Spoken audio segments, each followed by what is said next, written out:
Hello friend, তোমাদেরকে আমি প্রথমেই কেন পায়েস রান্না করা দেখাচ্ছি এটাই তোমরা কনফিউজ হয়ে যাচ্ছ না? দেখবে সবই দেখবে। আশা করি তোমরা তো ফেসবুকে, ইউটিউবে সব জায়গায় কিছু না কিছু পোস্ট দেখেই নিয়েছো, তো সবই দেখবে। তো সকাল সকাল দেখছো রেডি হয়ে বেরিয়ে পড়েছি। আজকের আমার সাথে আমার জানো এই ছেলেটা ভাই কাম বন্ধু হয় আমার। তো আমাদের রাস্তায় ডেলিভারি দেওয়ার কথা ছিল, গাড়ি থেকে নেবে ও রাস্তা থেকে কেকটাকে তুলে নিয়েছে।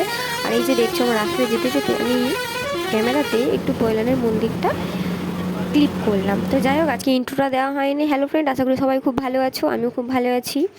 তো যাই হোক, আমরা চলে এসেছি ওর রেস্টুরেন্টে। এই যে ওর রিয়াকশান দেখো, তো ভাবতেই পারেনি যে আমি আসবো। বেচারাটা কাজ করছিল, যার জন্য প্রচুর ঘেমেছিল। আমার জানো তো খুব খুশি হয়েছে, সেটা আমি একটু বুঝতেই পেরেছি, কারণ আমি ওইরকমভাবে যেতে পারি সেটা আমার জানোর কোনো ধারণাই নেই। যেতেই আমার জানু আমাকে ওয়েলকাম ড্রিঙ্ক বানিয়ে দিল, খুব সুন্দর বানিয়েছে, টেস্টফুল ছিল। তো আমি অনেকক্ষণ ধরে ওয়েট করলাম, বসেছিলাম, একাই বসেছিলাম, ওরা কাজ করছিল। ওয়েট করার পর আমাকে ওখানে দাদা আরে আমাকে হেল্প করলো এটা সাজানোর জন্য। আমিও সব গুছিয়ে নিয়েছি, দেখতেই পাচ্ছ। তার ফাইনালি আমার জানু কেক কাটিং শুরু হলো। দেখো আমি তো আজকে হ্যাপি, কারণ আমি আমার জানু সেলিব্রেট এরকম করেছি তার কারণে।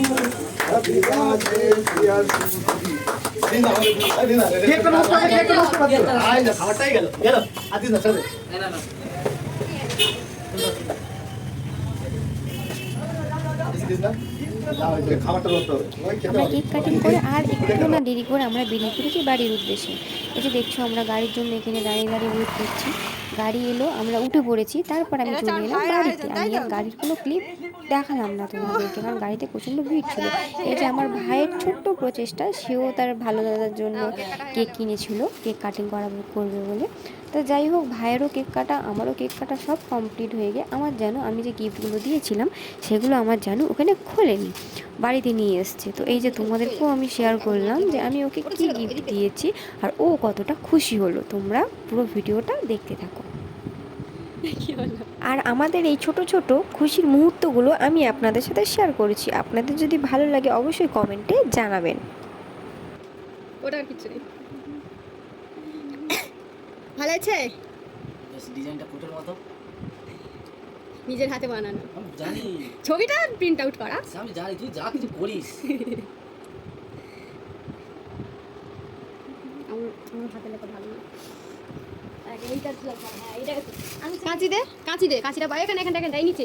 আইসি তোর ঘর থেকে এই মার কাছিটা নিয়ে জানে ভালো, খুলতে পারবে না। ওর ভেতরে আরেকটা পাতা আছে, বলো কি ওই জন্য তো ওই তো পেতে পারি, ওই জন্যই তো বলতে এই সাইডে এটা ওটা আমি প্রচুর গিফট ফেলেছি।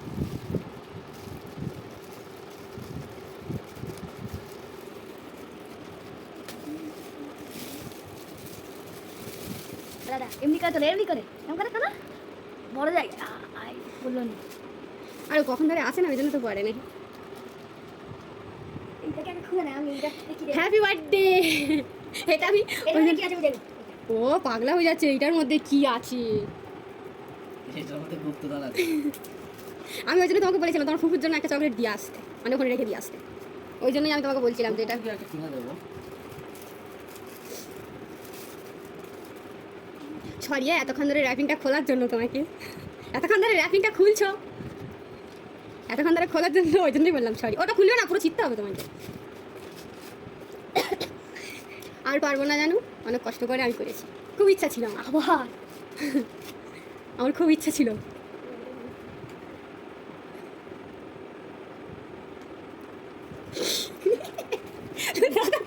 এর মধ্যে কি আছে? যাই থাকবে, আমার খুব ইচ্ছে ছিল, আমি করেছি। আবার তারপর ধরি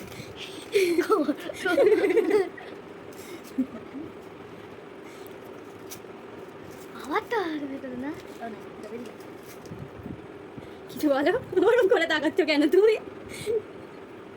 আমি খুব ভালো করতে পারিনি, কারণ অত আমার পয়সা নাই, যা পেয়েছি অল্প কিছুর ওপর থেকে গেছে, অল্পের ওপর থেকে আমি দিতে পেরেছি। খুব সামর্থ্য যদি হতো, যদি খুব ভালো ইনকাম করতাম, একটু যেই জিনিসটা দেখো সেরকম ধরনের দিতে পারতাম। এটার উপর সোনার জালে গিলটি করা, বুঝতে পেরেছো? তোমার জন্মদিনের গিফট, হ্যাপি বার্থডে। এটা ধরো, এটা ধর, এদিকটা কেমন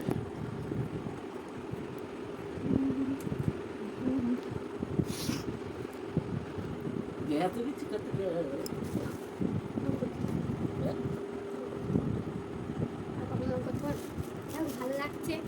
ওই দাম হতে টাকা ভালো লাগছে পছন্দ হয়েছে